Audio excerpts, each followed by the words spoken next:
when I got my first nursing job.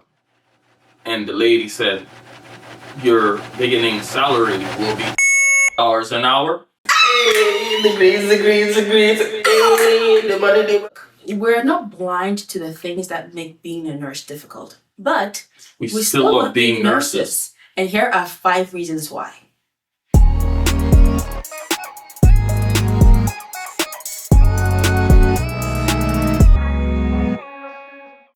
So starting off with number 1 is the pay. Nurses make a decent living from their pay. The money is look, honestly, can we get paid some more? Would we like to make some more? Yes. Can we get paid enough for what we do?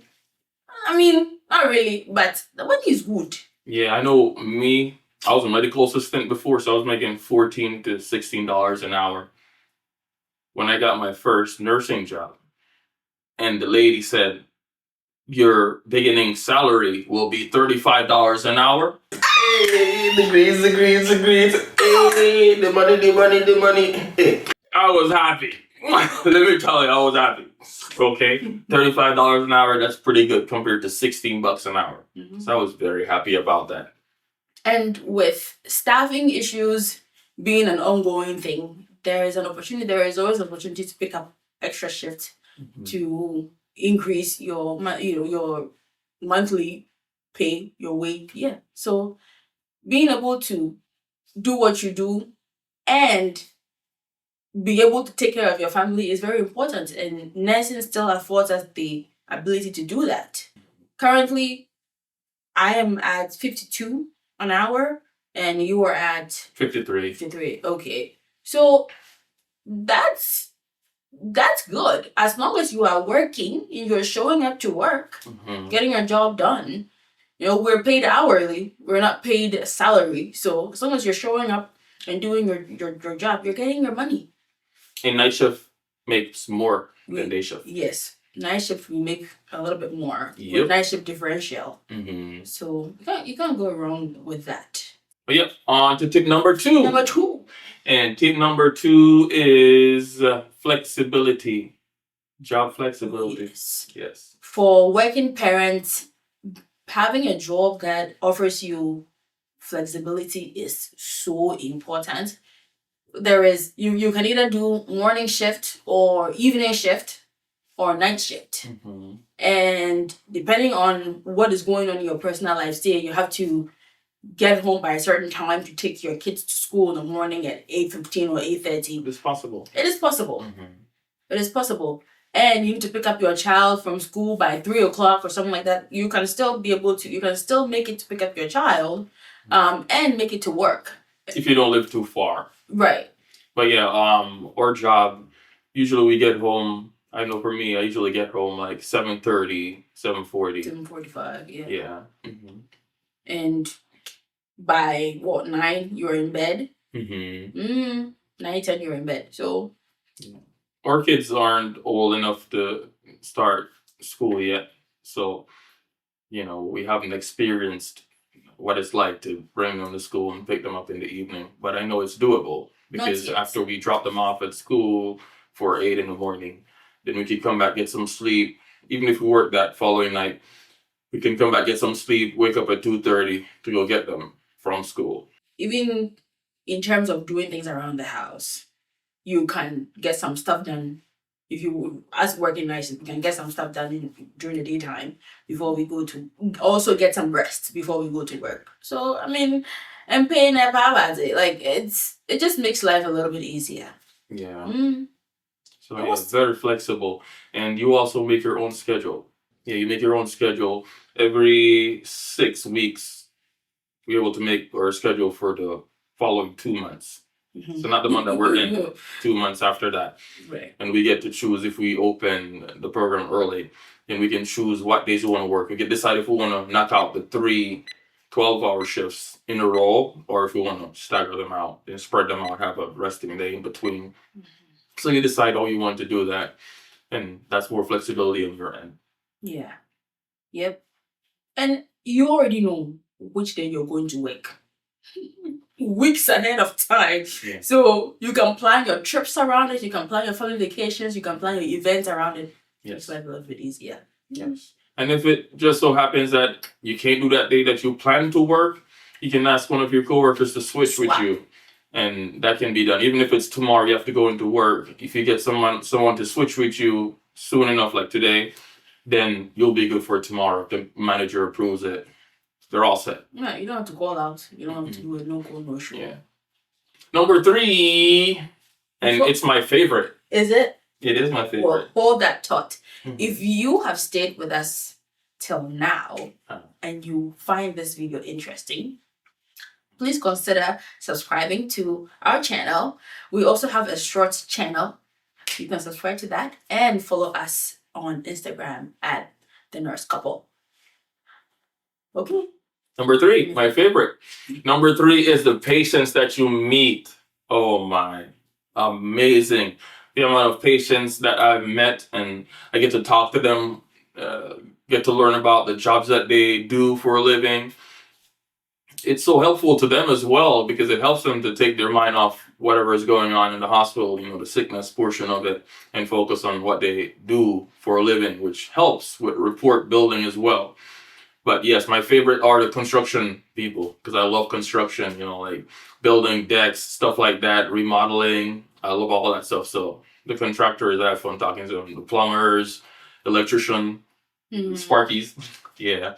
But yes. Not only does it help them take their mind off of what is going on, it also helps us see them beyond the illness that they're dealing with. So they are not just the disease or the situation that brought them into the hospital. They are somebody's father, somebody's son, somebody's wife, somebody's daughter. So that helps with our compassion, I guess. It does. But one of the things that I appreciate about meeting patients is the lessons they teach us. Even when they're going through a very difficult moments in their life, a lot of pain, some of them even facing end of life.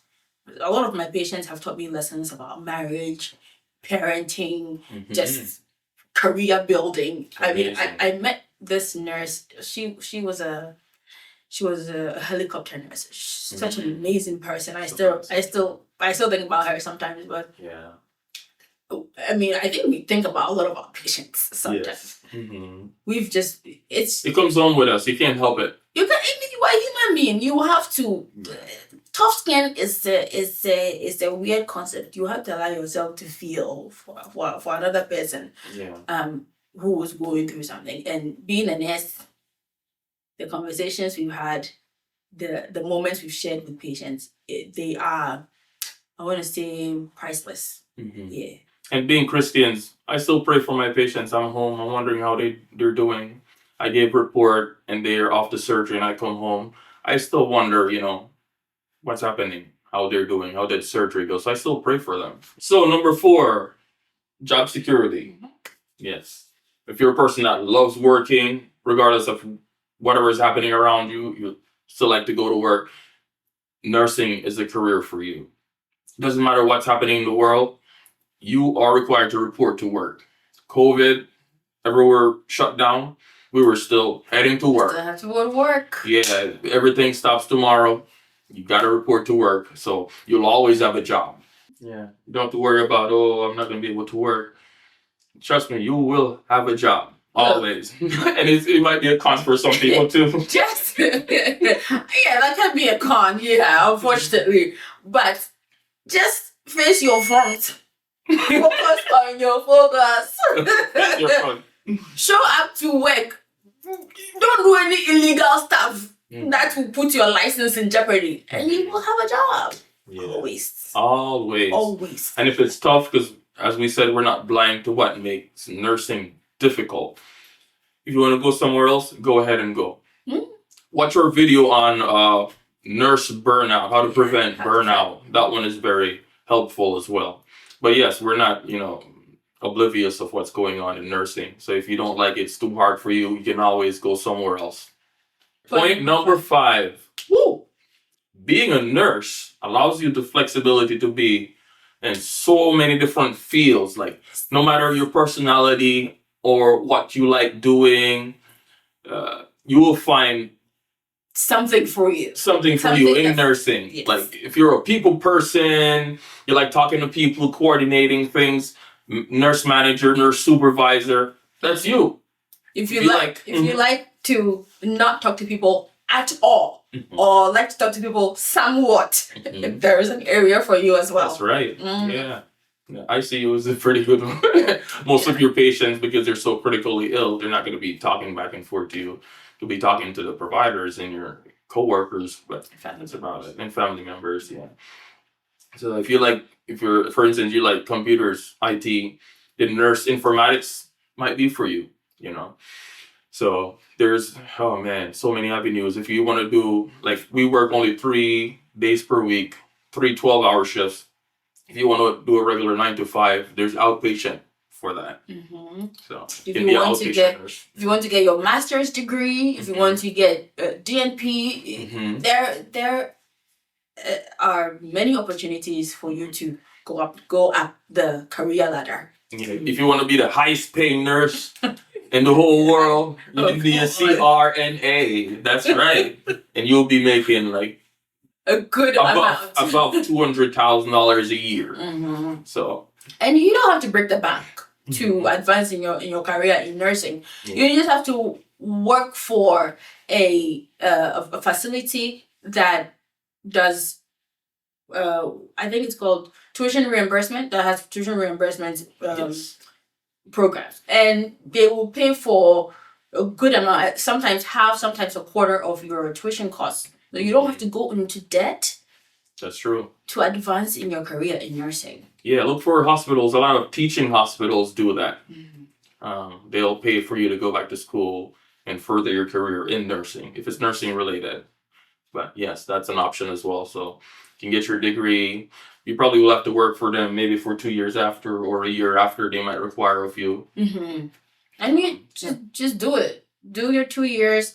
And if you don't want to stay within that field, go on to where your degree takes you. Yeah, but nurse, it's vast. Maybe we'll do a video just covering just the different avenues of nursing that's available, because people are really unaware. Like, there's nurses in helicopter, like you're saying. Yeah, I think people hear nurses and they automatically think, oh, bedside. Yeah. But it's not just bedside, oh, Charlie. There are so many avenues in nursing that, I forgot. Virtual. Even virtual. Some people are nurse consultants, and they work hybrid. They work at home behind the computer, answering patient calls and giving information. Yeah. You have nurses like home health nurses. They're not in hospitals. They're just going from their own house, going to see the patient, getting paid, coming back home. Yeah, they get paid. Yeah. So if you're thinking about becoming a nurse, don't shut down the idea based on the things that you are seeing on the social media. Yeah, nurses are number 1 largest group of healthcare workers. Number 1 largest. So if you want to be part of us, don't shut down the idea based on what you're seeing on social, based on the issues that are going on. They are real issues, they are real. That's what I want to get.